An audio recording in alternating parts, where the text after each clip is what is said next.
Hello investors. Investing की दुनिया में कुछ ऐसे नाम हैं जिनको बाकी इन्वेस्टर्स एक गुरु की तरह मानते हैं और उनकी इन्वेस्टमेंट फिलोसफीज, उनके रूल, प्रिंसिपल्स और उनकी स्ट्रेटजीज को बहुत ही स्ट्रिक्टली फॉलो करते हैं। ऐसे कुछ नामों में Benjamin Graham, Warren Buffett, Howard marks और पीटर लिंच जैसे नाम शामिल हैं। और अगर मैं बात करूं इंडियन इन्वेस्टर्स की, तो इसमें राकेश झुनझुनवाला, रतन टाटा, राधाकृष्ण दमानी और विजय केडिया जैसे नाम शामिल हैं।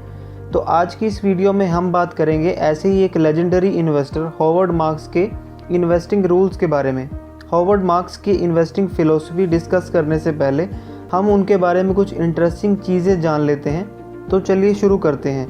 हॉवर्ड मार्क्स एक बहुत ही सक्सेसफुल इन्वेस्टर और राइटर हैं। वो एक successful company oak tree capital management के को-फाउंडर और को-चेयरमैन भी हैं। इनकी 2 बुक्स द इम्पोर्टेंट थिंग और मास्टरिंग दिस मार्केट साइकिल में इन्होंने अपने इन्वेस्टमेंट फ़िलोसफीज़ के बारे में बताया है और दोनों ही बुक्स इन्वेस्टिंग कम्युनिटी में काफ़ी पॉपुलर हैं। अगर आप इन बुक्स को पढ़ना चाहते हैं तो आप डिस्क्रिप्शन में दिए हुए लिंक्स पर क्लिक करके इन्हें बाय कर सकते हैं। हॉवर्ड मार्क्स अपने मेमोज़ के लिए काफ़ी पॉपुलर हैं।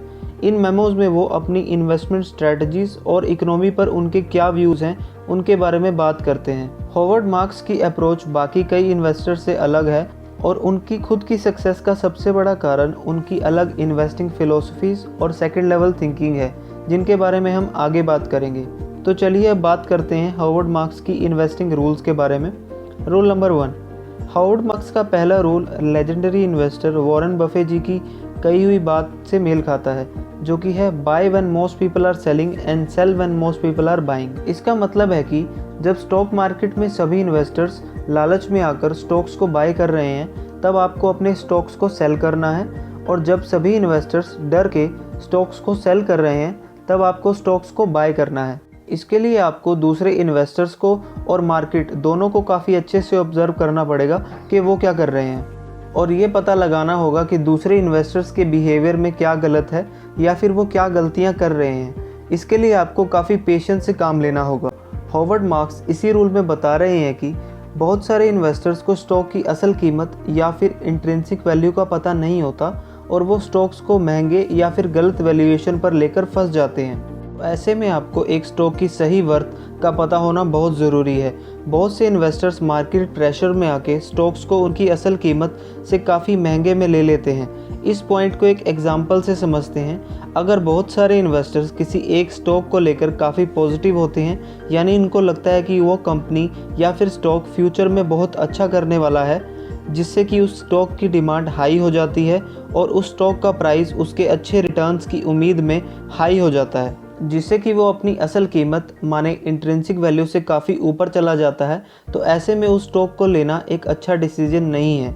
उस स्टॉक की वैल्यू सिर्फ इन्वेस्टर्स की हाई डिमांड की वजह से बढ़ी हुई है, जबकि असल में सच्चाई कुछ और है। पिछले दिनों लॉकडाउन के वक्त फूड मैन्युफैक्चरर्स कंपनीज जैसे हिंदुस्तान यूनिलीवर, आईटीसी और नेस्ले के शेयर प्राइसेस काफ़ी महंगी वैल्यूज़ पर ट्रेड हो रहे थे, क्योंकि इन्वेस्टर्स को लग रहा था कि लोगों के घरों में रहने से लोग ज़्यादा फूड कंज्यूम करेंगे, जबकि एक्चुअल में फूड की डिमांड काफ़ी कम हुई थी, क्योंकि ज़्यादातर रेस्टोरेंट्स और होटल्स बंद थे, जिससे कि उनकी सेल्स पर एक नेगेटिव इफ़ेक्ट पड़ा था और कुछ ही दिनों में वो स्टॉक्स वापस से अपनी असल कीमत पर आ गए। तो इस रूल में आप हमेशा याद रखें कि buy when everybody else is selling and sell when everybody else is buying. अब हम बात करेंगे दूसरे रूल की। दूसरा रूल बहुत ही इम्पोर्टेंट और एक ऐसा रूल है जिसके लिए हॉवर्ड मार्क्स काफ़ी पॉपुलर हैं, वो है सेकेंड लेवल थिंकिंग। तो आइए जानते हैं सेकंड लेवल थिंकिंग से हॉवर्ड मार्क्स का क्या मतलब है और इसे आप अपने इन्वेस्टिंग कैरियर के दौरान कैसे अप्लाई कर सकते हैं। तो आइए जानते हैं कि सेकंड लेवल थिंकिंग होती क्या है। हॉवर्ड मार्क्स के हिसाब से थिंकिंग के 2 लेवल्स हैं, फर्स्ट लेवल थिंकिंग और दूसरा है सेकंड लेवल थिंकिंग।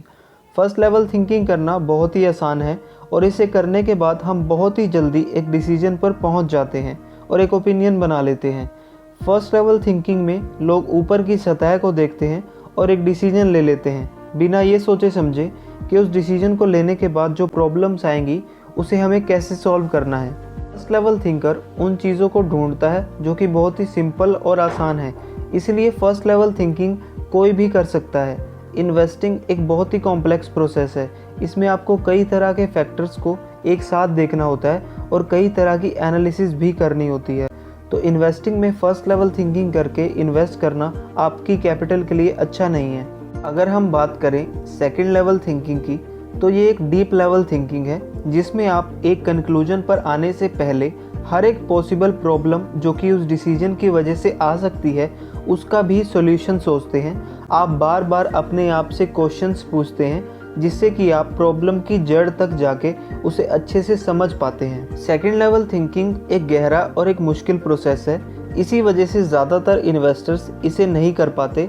हमारा खुद का माइंड भी कुछ इस तरह बना है कि वो आसान सॉल्यूशंस को ढूंढता है ताकि उसे ज़्यादा मेहनत ना करनी पड़े।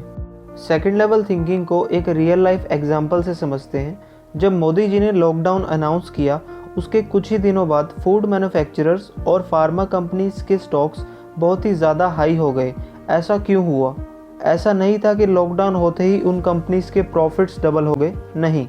ऐसा बहुत सारे इन्वेस्टर्स की फर्स्ट ऑर्डर थिंकिंग से हुआ। उन्हें लगा कि अब लोगों के घरों में होने से एक तो वो फूड ज़्यादा कंज्यूम करेंगे और दूसरा कोरोना वायरस के डर की वजह से दवाइयों की बिक्री भी ज़्यादा होगी। फर्स्ट लेवल थिंकिंग में कोई भी कंक्लूजन कर लेना बहुत ही आसान है और ऐसा ही हुआ क्योंकि इसमें आप चीज़ों की गहराई में जाकर नहीं सोचते, सिर्फ ऊपर ऊपर की बातें ही सोच पाते हैं। इसी की वजह से फर्स्ट लेवल थिंकिंग कोई भी नॉर्मल इन्वेस्टर कर सकता है। जिन इन्वेस्टर्स ने हाई प्राइजेस पर फूड मैन्युफैक्चरर्स और फार्मा कंपनीज के शेयर्स को लिया उन्हें अच्छे खासे लॉसेस झेलने पड़े क्योंकि कुछ ही दिनों में वो स्टॉक्स वापस से गिर गए। जबकि कुछ एक्सपीरियंस इन्वेस्टर्स जो कि सेकंड लेवल थिंकिंग अपनी इन्वेस्टमेंट्स में यूज़ करते हैं, उन्होंने ऐसे सेक्टर्स में इन्वेस्टमेंट्स की जो कि कोविड-19 की वजह से असल में फ्यूचर में ग्रो करने वाले थे और जिनका फर्स्ट लेवल थिंकिंग करने वाले इन्वेस्टर्स नहीं सोच पाए। इनमें से कुछ सेक्टर्स हैं डिजिटल मीडिया से रिलेटेड कंपनीज जैसे कि Zee entertainment, entertainment network, Hindustan media ventures और ई एजुकेशन इंडस्ट्री से जुड़ी कंपनीज जैसे कि बायजूस और आईटी मतलब इंफॉर्मेशन टेक्नोलॉजी से डायरेक्टली अपना रेवेन्यू जनरेट करने वाली कंपनीज जैसे कि टीसीएस, टाटा कंसल्टेंसी सर्विसेज और इन्फोसिस, और ऑनलाइन ट्रांजैक्शन बेस्ड कंपनीज जैसे कि पेटीएम, फ़ोनपे या फिर अमेज़ॉन पे। और जैसा कि आप सभी ने देखा कि लॉकडाउन और आने वाले कई सालों में देखेंगे कि इन कंपनीज़ के ग्रोथ की पॉसिबिलिटी बहुत ज़्यादा है और धीरे धीरे सभी कंपनीज़ डिजिटलाइजेशन की तरफ जा रही हैं। तो मैं उम्मीद करता हूं कि आपको हार्वर्ड मार्क्स की सेकंड लेवल थिंकिंग के बारे में अच्छे से पता लग गया होगा। और अब मैं आपको बताऊंगा कि आप कैसे सेकंड लेवल थिंकिंग को अपनी इन्वेस्टमेंट्स करते वक्त कैसे यूज़ कर सकते हैं। सबसे पहला स्टेप है बार बार एक चीज़ पर क्वेश्चन करना। जब आप सही क्वेश्चंस पूछते हैं तो आपको बहुत सारी ऐसी चीज़ों और बातों के बारे में पता लगता है जो कि एक फर्स्ट लेवल थिंकिंग में पॉसिबल नहीं है। इससे हार्वर्ड मार्क्स का मतलब है कि जब भी आप किसी एक कंक्लूजन पर पहुंचते हैं तो उसे क्वेश्चन करें, बार बार अपने आप से ये पूछें कि इसके बाद क्या, इसके बाद क्या, और ऐसा करते चले जाएं जब तक आपको उस डिसीजन से निकली हर पॉसिबल प्रॉब्लम का सॉल्यूशन नहीं मिल जाता। और अपने इन्फॉर्मेशन के सोर्स को ज़रूर चेक करें कि जहाँ से इन्फॉर्मेशन लेके आप डिसीजंस ले रहे हैं वो कहाँ से आ रही है। बहुत बार मार्केट्स में गलत न्यूज़ के चलते आप गलत डिसीजंस ले लेते हैं जिससे कि आपको बाद में नुकसान झेलना पड़ता है। इस पूरे प्रोसेस में आप प्रॉब्लम के हर एक एंगल को कवर करेंगे जिससे कि आपकी गलती करने के चांसेस काफ़ी कम हो जाएंगे। दूसरा स्टेप जो कि आप सेकंड लेवल थिंकिंग अप्लाई करने में यूज़ कर सकते हैं वो है कि आप अपने से बड़े एक्सपीरियंस इन्वेस्टर्स को अपने डिसीजन लेने के प्रोसेस में इन्वॉल्व करें।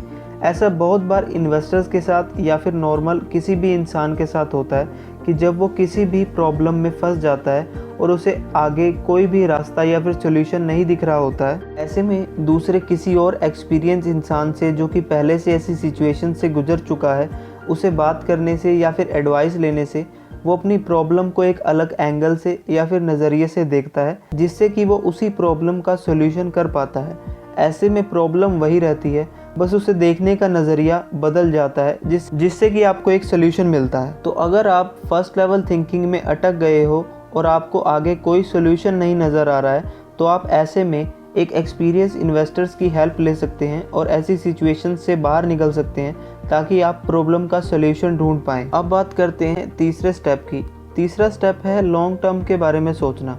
जब आप एक प्रॉब्लम को डीपली एनालाइज करके कोई डिसीजन लेते हो तो ऐसा ज़रूरी नहीं है कि उस डिसीजन का फ़ायदा आपको उसी समय मिल जाएगा। सेकंड लेवल थिंकिंग से डिसीजन लेने के बाद ऐसा बहुत बार होगा कि आपको शुरुआत में उस डिसीजन से ज़्यादा फ़ायदा ना हो, पर आपको लॉन्ग टर्म व्यू लेके चलना है और अलग अलग टाइम फ्रेम जैसे कि 1 साल, 5 साल या फिर 10 साल में अपने डिसीजन को देखकर किसी कंक्लूजन पर आना है। फॉर एग्जांपल, अगर आप किसी भी स्टॉक या फिर टेक्नोलॉजी में इन्वेस्ट करने का सोच रहे हैं तो आप ये ज़रूर सोचें कि उस स्टॉक का 1 साल बाद या फिर 10 साल बाद का फ्यूचर क्या है। आपको अपने आप से ये नहीं सोच लेना है कि वो स्टॉक 10 साल बाद भी वैसा ही होगा जैसा कि वो आज है, ना ही ये मान लेना है कि वो स्टॉक बहुत ही अच्छा ग्रोथ दिखाएगा। आपको अच्छे से एनालाइज करके और लॉन्ग टर्म का सोच के उस स्टॉक में इन्वेस्ट करना है। ज़्यादातर कंपनीज इन्हीं टाइम फ्रेम्स के अंदर सबसे ज़्यादा ग्रो करती हैं, जैसा कि फेसबुक, अमेज़न, रिलायंस, एमआरएफ या फिर डी मार्ट। तो ऐसे में आपको लॉन्ग टर्म अप्रोच के साथ ही इन्वेस्ट करना है। अब बात करते हैं फोर्थ स्टेप की, जो कि है प्रैक्टिस। बहुत से इन्वेस्टर्स फर्स्ट लेवल थिंकिंग करते हैं और जल्दी डिसीजंस लेने के आदी हो जाते हैं।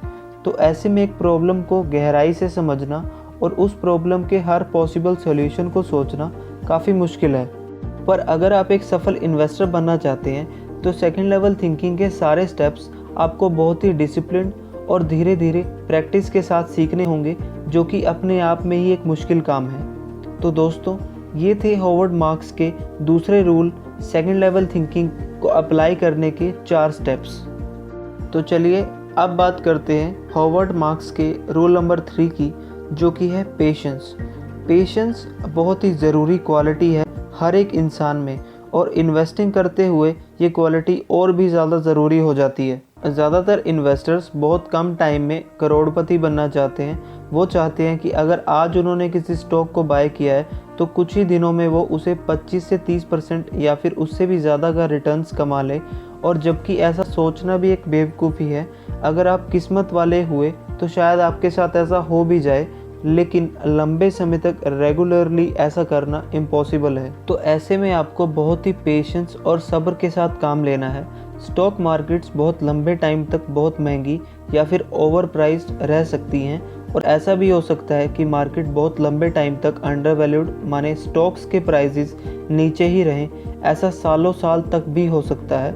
तो ऐसे समय में पेशेंस ही एक ऐसी स्किल है जिसकी हेल्प से आप सही टाइम पर स्टॉक्स को बाय या फिर सेल कर सकते हैं। एग्जाम्पल के तौर पर 2008 के फाइनेंशियल क्राइसिस में स्टॉक मार्केट अंडर वैल्यूड रही, जो कि स्टॉक्स को बाय करने का बहुत ही अच्छा मौका था, और उसके बाद वो काफ़ी सालों तक बढ़ती रही।